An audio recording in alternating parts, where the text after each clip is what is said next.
Hey everyone, welcome to a very special episode of Parenting and You with me, Dr. Shefali. Today we're diving into a topic that's close to every parent's heart: how to nurture our children's emotional world as they grow. I'm thrilled to be joined by an incredible guest, best-selling author, educator, fellow mom of two, Alyssa Campbell. You may well know her as the voice behind Voices of Your Village podcast. Today she's here to talk about her brand new book, Big Kids, Bigger Feelings, an essential guide for supporting children's social and emotional development. But more than that, she's going to really talk about her own process, her own mothering journey, her own triggers, and that's where the real juice really is. We all know that we need help in the early years of parenting, and Alyssa is a master at helping us navigate all the turbulence that these years bring about. I cannot wait for this conversation. Joining me now is my dear friend, Alyssa Campbell, best-selling author of Tiny Humans, Big Emotions, mother of two children, founder and CEO of Seed and Sow, and the host of the Voices of Your Village podcast. Alyssa strives to change the way adults experience children's emotions so we can respond with intention to raise emotionally intelligent humans. Welcome to my podcast, Alyssa. Thank you. I'm excited to hang out with you, Shefali. Oh, thank you. Tell us about Seed and Sow. What is that? Yeah, so I did research in building emotional intelligence in kids with Lauren Stoppel, a colleague of mine. And after the research ended, I just started talking about it, and that's how Seed was born. And then it organically grew on its own from there. And now we do a lot of work with parents, teachers, and caregivers. So we have a professional development program for childcare spaces, family childcare providers, childcare centers, and then we do a bunch of work with school districts, really helping teachers do this work. And all the families in any school that we're working with get access to our resources as well. We have the podcast and Instagram and two books now, Tiny Humans, Big Emotions, and then Big Kids, Bigger Feelings. Amazing. So as a child, did you find yourself struggling to be seen for who you were or with your own feelings? And did your parents raise you in the more traditional style of parenting where, feelings were to be, suppressed or not talked about? How were you raised? Yeah, so I'm one of 5 kids and I have 4 brothers. And I grew up in a low income household. And so my family really focused on meeting our physical needs, making sure we had food on the table and a roof over our head, but didn't have the capacity for emotional needs. And really learned that emotions and expressing emotions was high maintenance, or it meant being needy to have emotional needs. So yes, I very much grew up in that traditional sense of what it looks like to express an emotion. And especially as the only girl in a household of boys, it was like so dramatic and all that jazz. Yeah. So how did you become aware that, wow, I'm a human in a household where I'm not allowed to share? And how did that impact you as a teenage girl, as a young woman? And then how did you break out of it? Yeah, I feel like I didn't fully know consciously that I wasn't allowed to express emotions growing up. It was just culturally what I experienced, right? I would express them and it was often responded to with like dismissiveness, or it was shut down, or I would get cut off from receiving like attention or connection until I was like calm. And then as a teenager, that really looked actually for me as like lashing out, where I was looking for like, how can I get you to notice me or to pay attention to me? And then as a young adult, I started to go to therapy and dove in and realized, oh man, I've been holding a lot of this in, or I've learned that if I express it, I won't be lovable or valued or worthy. And at the same time, I was doing my master's in early childhood education. And I was supposed to teach kids about social emotional skills that I hadn't been given Right. as a kid myself, you know? And so as I dove in and built my awareness, it then gave me the toolkit to be able to show up in my classroom and now as a mom of two.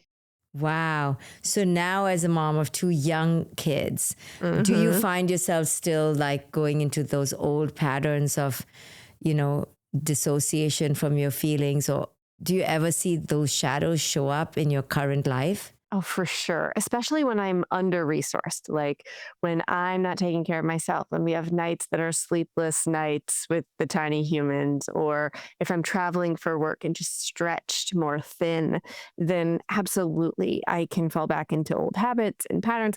You know this. You wrote this book that it takes work to be a conscious parent, to do this with intention. And for me, I feel like the greatest thing I learned was how my unique nervous system works. So, how to regulate myself and what drains me and what recharges me. And my husband and I are totally different. The way that his nervous system works is different than mine.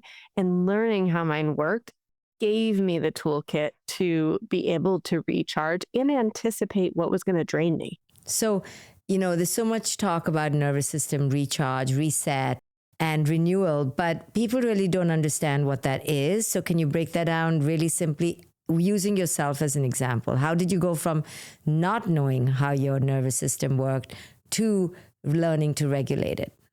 Yeah, absolutely. I love this question because I think you're right. It's gotten really buzzwordy and that's so cool. But what does that even mean still lingers. So we have nine sensory systems. We often hear of five: sight, sound, taste, touch, smell, right? Those five senses. But we have four other senses. One is our interoceptive system. That lets us know if we're hungry, if we're tired. It lets us know if we have to go to the bathroom. It's those internal cues that say, like, oh, I have butterflies in my stomach, would say I'm nervous or I'm excited. Then we have our vestibular system. It's our movement sense. It, located in your inner ear, it's responsible for your balance. It keeps you upright. And then we have our proprioceptive sense. This lets us know where our body ends and something else begins. So if I'm walking through a room, I don't run into a chair or run into a table, or if I go to sit next to somebody, I don't sit on them. And then we have our neuroceptive sense. This is what I call our spidey sense. And it's the one that says, like, ooh, there's like danger in the room, or there's something uncomfortable. You know, if you walk into a room and two people have been like arguing and they stop arguing, but you can like feel that tension, that's your neuroceptive sense at work. It's letting you know, like, ooh, something's off here. It reads the energy in the room. And for all of us, of these nine, our nervous system will respond differently to them. Some people are like details people and they really notice the sound in spaces or visual stimuli. Like if there's clutter somewhere, that's really draining for them. Or they might notice how clothes feel. They might be too itchy, too tight, too snug. For me, I don't notice a lot of the details. So I filter a lot of stimuli pretty quickly, but then I miss a lot of details. I'm like the annoying partner in our house that leaves piles of clutter everywhere because it doesn't, for my nervous system, add up until I'm really overstimulated. And it takes a while for my nervous system to get there. I crave proprioceptive input, which is that like big body input. I love like a kickboxing class, or I love to wear a baby and have a kid sit in my lap. I want that deep pressure. I could have a massage for like 4 days and I'm like, I want more, right? Like there's not enough of that for me. I also crave tactile input. So that like touch of like light touch, or you think of like cooking or baking and like having your hands in everything. I love that feeling. And my husband's the opposite, where he notices all the details of everything. So he just the other day, he was like, oh, you clipped your nails. And I was like, oh my gosh, thank you for noticing. And he was like, yeah, you put the nail clippers back in the wrong spot. And for the record, they were just like a little to the right, same cabinet. But he Wow. noted, yes, but he's visually sensitive. So he notices those things. So for him, having things clean or orderly, having decreased sound, like not having music in the background or the TV on or like radio on, that all helps his nervous system because he notices a lot of those details. And for me, what's really helpful for my nervous system is to have access to that like deep touch or like a workout or movement. We were talking before we started about how I like to stand or I walk while I'm writing or doing meetings on a walking pad because that helps regulate my nervous system. My husband sits in a chair that can swivel or like bounce backward a little to get him vestibular input. That's something he craves. For me, that makes me nauseous. So, as we're diving into this, understanding that for all of us, our nervous system filters this information differently and then makes sense of it differently. So it's regulated by some things and dysregulated by other things. And it's not one size fits all. We actually worked with a group of occupational therapists at Seed to put together a questionnaire for folks. You can take it at any age, adult down to baby, and it'll help you understand how your nervous system works or how your kid's nervous system works. It goes through all 9 sensory systems and shows where on the spectrum they might be, from sensitive to seeking, and what that means and what might be helpful for you. If you go to seedquiz.com, that's available totally for free.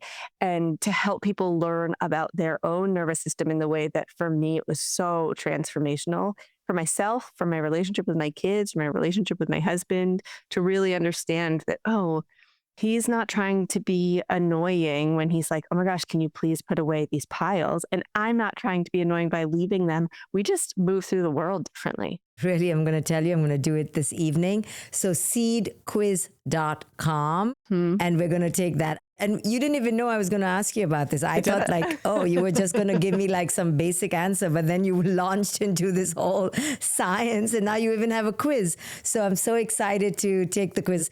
I want to find out what is, my unique way of, calming myself. We all probably do this without even realizing, right? We're all like falling into these patterns where we don't realize, oh, this means I'm that. And there's some relief to be found in that. Talk to us about your growth as a mother in your most vulnerable way, if you can.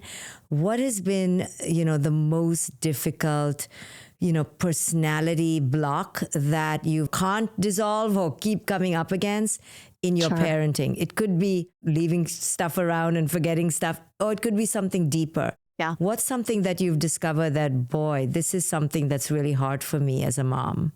My oldest, my 4-year-old, and I are a sensory mismatch. So he's like my husband, where he notices all the details. He's what we would consider sensory sensitive. So for him, he can get really overstimulated and overwhelmed faster than my body does. I can take in a lot of stimuli pretty quickly and filter it. And I don't need as many breaks throughout the day. I don't need as many like kind of quiet down times. I also really love touch, and he's dysregulated by touch. And so probably the most challenging thing for me as a parent is pulling back in the moment to ask not what do I need, but what does he need here? So when he's having a hard time, what feels right to me is to give him a hug or to touch him. And for him, he flies off the handle. That's dysregulating for him. My daughter's very similar to me. And so for her, she like wants to be in my lap and have that hug, and she wants to talk about it and wants me to validate her experience. And my son is like, please be quiet and don't touch me, just be near me. And I have to really work hard in those moments to be conscious of what my nervous system's craving versus what his nervous system's craving. We're going to take a quick break. Don't go anywhere. When we come back, we'll hear more from Alyssa Campbell. In my book, The Parenting Map, I talk about the different essences of the child, right? And to tune in, to use the term tuning in to your child's way of being, right? And you're explaining it in terms of, their nervous system. I explained it in terms of essences. But I remember when my child was around 5 or 6, I'm a like supercharged human being. Like, let's go, let's do this, let's do that, and now let's bake this, and I'm a super excited doer. And I get charged by projects and I get excited. But she is more low key in that energy department and needs to go slow or do one project at a time and one project every week. And I first took that as like, I got judgy about it, like, oh, you're lazy, in my opinion. Oh, you're not so positive like me, and you're not loving life and taking life by, the helm. And it took me a while, maybe just a few days, to realize that, wow, you're not just the way you, like you said, move around in the world, very different. And don't judge her. In fact, you may be the tsunami that she could judge, right? And you could be the tornado that is just dysregulating her. And she used to tell me, Mom, slow down. Mom. And I just, we always think that we are the right ones, Yes. And so adjusting and not judging, right? Not getting into judgment of your son, for example, that why can't you allow me to touch you, or touch is good, not imposing that. How do you work with judgment for yourself as a mother? Do you have judgment, and how do you work with that? And then do you have judgment, unconscious judgment towards your children if they're different from you? Yes to both, for sure. Mm-hmm. For myself, like so much of this work comes back to self-compassion work. And I think of Kristen Neff's work around self-compassion and allowing myself to make mistakes. I grew up in this punishment culture, right? We talked about that a little bit at the beginning of.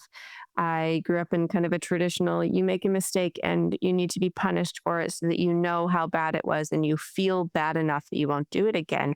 And what that carryover looks like in adulthood is that when I make a mistake, there's a part of me that doesn't want to let myself off the hook because I need to feel bad about it, right? That is kind of that rollover of punishment culture, is that now there's a part of me that says, no, you need to feel bad about this so it doesn't happen again. And a lot of my work is acknowledging that that part doesn't serve me anymore and allowing self-compassion that, yeah, I made a mistake and I'm going to make a bunch of mistakes. And I can hold myself accountable and move forward from those mistakes. And that's a lot of my work there. And then for my kids, it's really pulling back and asking myself, like, what fills them up? So we recently went to a jazz festival, music festival. And my daughter's like on cloud nine. This is her jam. She loves music. There's people everywhere. She's grooving. She's finding kids to connect with. She and I are very similar. And my son is like trying to engage, but he's flooded. He's so overwhelmed and overstimulated. And we left earlier than we were planning to leave because we were like, he's hit a wall and we've got to go. And internally, I start to spiral into he's never going to be able to go and have fun and do these things. And he's going to be so limited in what he has access to. I can jump from he's 4 to he's 16 and can't do these things so fast, you know? And for me, that work is really pulling back and saying, yeah, right now he's 4 and still building a lot of skills to navigate the world in the way that his nervous system works. And Alyssa, this is fun for you. It's okay if it's never fun for him, if other things are fun for him. And I have to really work hard on like consciously reminding myself of that. Yeah, and especially when our children exhibit anti-culture, traits like he's more maybe introverted. He likes more downtime. He doesn't want to be stimulated with loud crowds. And we grow up in a culture that's extroverted, right? Like you should be out and have fun and love music and be with the crowds. And then we tend to have that voice in our head that's pointing a finger, and we want for them to have fun. And we don't realize that by wanting them to have fun, which we think is a good thing, we're actually dismissing their authentic self, which is going to make them actually worse up for their sense of worth, their sense of safety in who they are or with us. We think we're like exposing them, right? And there's a fine balance between pushing your kids, right? Like encouraging them, but then pushing them out of their own authentic self, right? Pushing them out of comfort is one thing, but then pushing them out of their authentic self is another thing. So your child, your son, you have to really know yourself and ask yourself, am I pushing them out of their comfort zone, which could be a positive thing? Or am I now pushing him out of being who he is? So can you talk about that a little bit? Like, and do you ask yourself that question? Like, when am I doing this for me? Yes. When am I doing this for them? Right? So much. And I feel like, honestly, my husband's a good like balance for me in this because he and my son are very similar. Actually, relatively recently, we had scheduled time where each of us was going to have like solo time from the kids. And we're about to go on a trip. It's going to be 10 days all together. And we're like, let's just carve out a little bit of time for us individually. And my individual time was going out and hanging out with my friends. And so I'm like in a group at a restaurant, hanging out, love. My cup is filled. I come home. His time was going by himself to a record store and going out to lunch by himself. He fully was solo throughout the entire time. And he came back recharged. And I was chatting with him and I'm like, it's just not a world in which I would do what you just did and be like, yes, that was recharging for me. And so he's a really good balance for me here and does a good job of helping me come back to see like he's a fully functioning, happy adult and he's thriving. And he still doesn't love the things that I love. He experiences joy in other ways. He can do those things. He could go out to dinner with friends and he's just going to have a longer recovery time because he's like, oh, it wipes me out. And for me, I'm like energized by it. Yeah. And so being able to see him in adulthood actually is really helpful for me in then parenting the child in front of me. Cause I'm like, okay, I have a snapshot of what this looks like and I understand how my husband works now. And so I can transfer that a little bit to, oh, this is what's going on for my son. And you're kind of lucky in a way that your husband is so living a parallel life to your son because you get to see what your son would look like, right? Because your son is so different from you. Not because your son is, negative or deficit. Just because he's so different from you, you could judge that as being whatever, negative.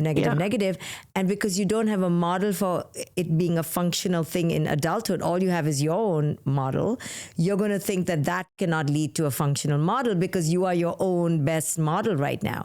So it's so great you have your husband to show you, listen, this person can get married, have children, be fine, have a job. Like, don't project onto this person just because it looks so unfamiliar to you. And there are still times that I'll experience kind of that fear. And it's the fear of, will he be happy? Because I wouldn't feel joy doing the same things he does. Right. So we project, right? So I wouldn't be happy being alone or, going to eat dinner alone, but he would, but because I won't, we project it all the time, right? So it's really fascinating that you have both kinds of kids in your house and two kinds of adults. You got kind of lucky with that. And because you're so different than your husband. So it's helpful that you have another parallel there. But we're always projecting, so much. like, based on our experience, our feelings, the way our brain works. We do this with everybody, our partners, our children. If I feel so bad about something, how can you not feel so bad? Or if I can feel such joy, how can you not feel so much joy? So let me ask you a very deep question, if you can take a moment to think about it. What is next on Alyssa's emotional growth challenge? Like, I have to lean into this. I've been resisting this. I have to do this for me as a woman or mother or wife. What's an area in your life that you are still struggling with emotionally? Number one is productivity.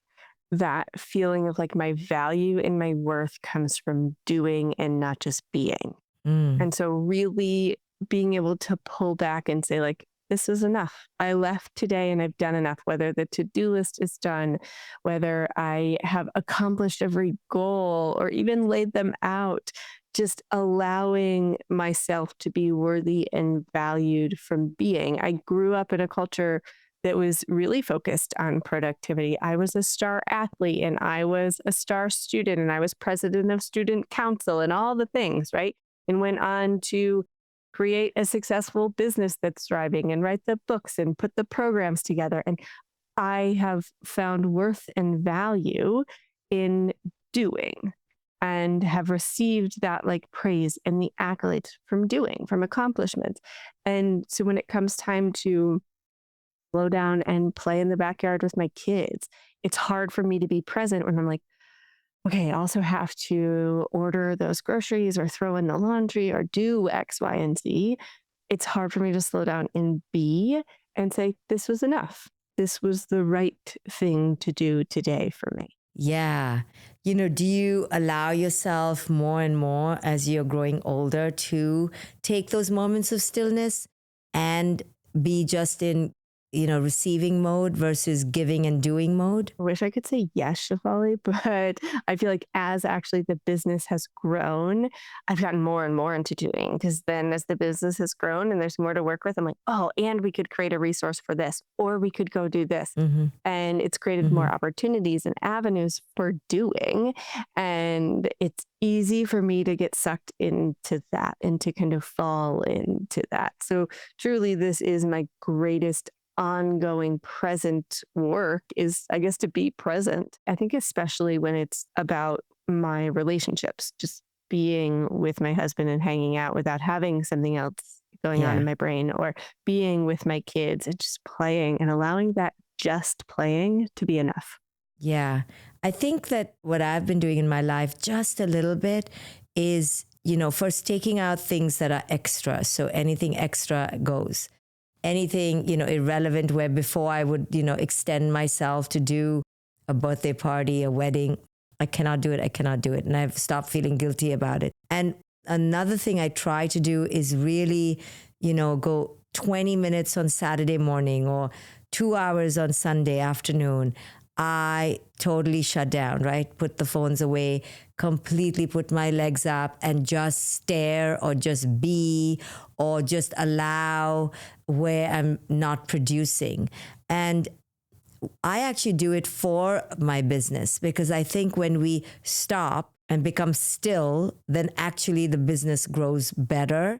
So even if just for a strategy, even though that's not why we should be being still, that nothing space, that nothing time allows, the right answer to come forward. And the third thing I do is now, after many, many years and decades of not doing this, I've now really, when things don't work out, like I'm trying to hire somebody, but they just got another job, or I really wanted to, put a down payment on a house, but it was taken away. Anything like that, from big to small, now I don't waste time in the regret or the what if or the it should have. And I just lean straight into, this is great. This is good. This is good for me. Let's pivot. And I think all these things, if we can begin doing more and more for doers like you and I, we stop wasting energy on, things that would normally suck us, because we put so much on our plate that we have to find ways, artificially even, to eliminate that extra burden. We have to pry out that time in the schedule. And sometimes it could be about not going to the gym and saying, you know what, I can't go for that walk today, even though it seems counterintuitive, but doing less ultimately is doing more, but doing it more aligned. 100%. Yes. And right, my team jokes now, please don't let Alyssa go on vacation, because I come back and I'm like, okay, guys, I thought of a new thing. Yes, I do that too. Isn't that funny? Once my brain has a minute to Yes, think, it's more stuff comes. and go. Yes. Yes. Exactly. It's the biggest thing not to go on vacation. Anytime I do downtime, I come back with 10,000 more projects. It's so real. Yeah. But I think that's just the nature of, rest, and rest burgeons creativity. And then if you already have a creative mind, now you're going to be on fire. But I think It's just natural for people like us, high functioning overdoers. We really need to learn, like you said, not to tie that worth into productivity. And that's hard. It's really hard, because especially when the work is so gratifying, like your work and my work, we love it. Like now we're having a conversation together. It's one more thing on our agenda, but we love it. So it's such a hard balance to strike. Tell us about, male, female, husband, wife dynamics, and, the mythology of we should be on the same page. One in every 3 parents will come to me saying, what do I do? My partner's not on the same page. How have you figured that out and maneuvered that with your partner? Yeah, I think even outside of gender, we're all just raised in different cultural contexts, that what I was raised up hearing or experiencing, some related to our gender and some just related to we were raised in different places with different cultures. And so then we come to the table with different ways to handle things, different ways to navigate things. I very much had to build the skill set for curiosity in my partnership, where I feel like it's easier for me to be curious with kids, or even outside of in relationships at work and things like that. I'm like, I wonder what's coming up for that person. But in my partnership and in my marriage, that's the space where I have the hardest time. I would find myself just listening to be able to retaliate with something, right? Essentially mount my argument back, not really listen to understand. And the greatest gift I was given was harnessing this skill of curiosity with him and saying, tell me more about what you're nervous about here. Or what do you think is going to happen if we respond to him like this when we're talking about parenting? Or if we don't do that?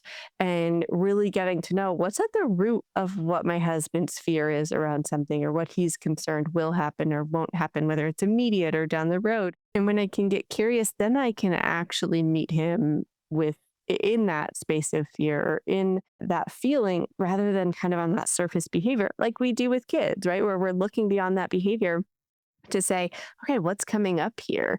And why are they throwing this thing or hitting or yelling something at me? Like, what's really going on? When I can do that with my husband, it's a game changer. Again, my ability to do that just requires me to be resourced, me to take care of myself first and make sure I'm supporting my nervous system and my regulation so that I can show up with curiosity and be in a conscious brain and not just for my subconscious.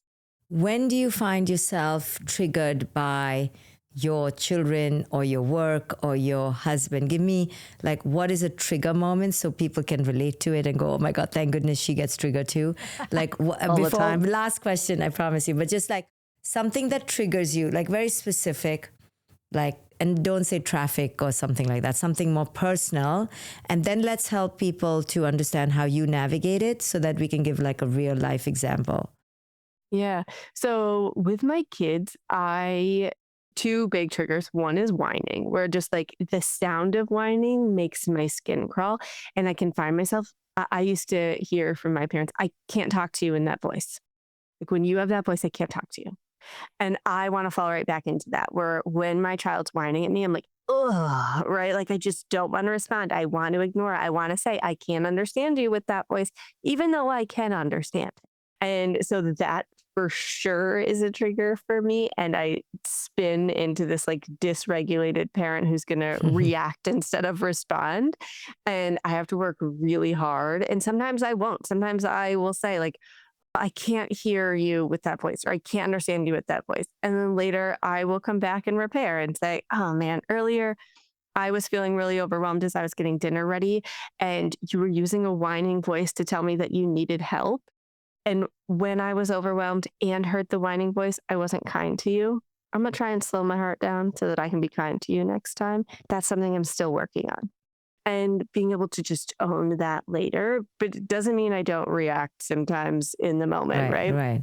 And another one is the sibling relationship. When my daughter, especially, she and I are so similar, and she is a connector.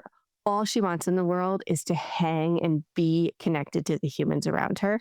And my son doesn't have that same drive for connection. He really, like my husband, wants more of that solo time, wants to kind of go and do his own thing more. And my daughter starts the day once she sees her brother going, hi, hi, high five, and just like in his space and trying to connect. And it's so cute. And for him, he's so overwhelmed by it. And I can find myself getting annoyed with him where I'm like, she's just trying to connect with you, bud. She is just give her the high five. All she wants is the high five, and then she'll leave you alone. And honoring that for him, that's really overwhelming when he starts his day and she's in his space and in his face. But in the moment, that can feel really hard for me. And I'm like, it's not a big lift. Just give her the high five or say hi, just connect with her. And really pulling back and seeing his side when it's so much easier for me to see hers because she and I are so similar. Right. But if you were the parent who was like him, maybe you would tell her, listen, have compassion for him. He can't do it. Like, try to do something else, right? You would correct her. Yep. But now you're correcting him because it's who we identify with and who we, in a very, very deep way, think is more right than the other one, right? Totally. So we endorse people who are like us, who think like us. And it's the same with parenting. So that was a really good example. But Alyssa, tell us about your new book that's coming out. I'm so excited for you. Yeah, thank you. So we have Big Kids, Bigger Feelings publishing in September. I'm so stoked because after we wrote Tiny Humans, Big Emotions, we just kept hearing from people like, this is great. And also, what do I do with my bigger kids? So this is age 5 to 12. We dive into the nervous system in it. We get a little nerdy with folks. And also, what do you do? I feel like there's so many resources for the younger ages where like, okay, it's exhausting and tantrums and meltdowns. And what do you do with them? And then we have resources for teenage years where we're like, oh, that's emotionally draining and hard. And how do you navigate it? And there's this kind of idea that in the middle, that it gets chill and everything's easy. And that's not true. They're still humans and they come to the table with all their humanness. And especially in those elementary years, we see an uptick in that need for inclusion and belonging. That social piece starts to matter more than it has. For when they were under 5 and not in school yet and navigating the peer stuff, it looks different. And then they're in school and now kids are wearing certain clothes, or they're saying things, or they're watching certain shows, or they're exposed to certain media. And the kids around them are trying to figure out, how do I fit in here? Who are my people? And what happens when somebody says something to me where now I'm excluded, or I'm embarrassed, or I'm left out? And helping them learn how to be in their body and in relationship in these ages. And that's what we dive into in Big Kids, Bigger Feelings. All that minutia in the 5 to 12-year-old range. I love it. Congratulations. Thank you. I'm so excited for you. And thank you for being so honest and sharing so much today. So happy you were here on my podcast, Alyssa. Thank you. I'm so happy to be here with you. Always a pleasure hanging out with you, Shefali. Hey, everyone. I hope that was as insightful for you as it was for me. And I will see you on the next episode of Parenting and You with me, Dr. Shefali. Parenting and You with Dr. Shefali is for educational and informational purposes only. It is not intended as a substitute for professional medical, psychological, psychotherapeutic, coaching, healthcare, or other qualified professional advice, diagnosis, or treatment.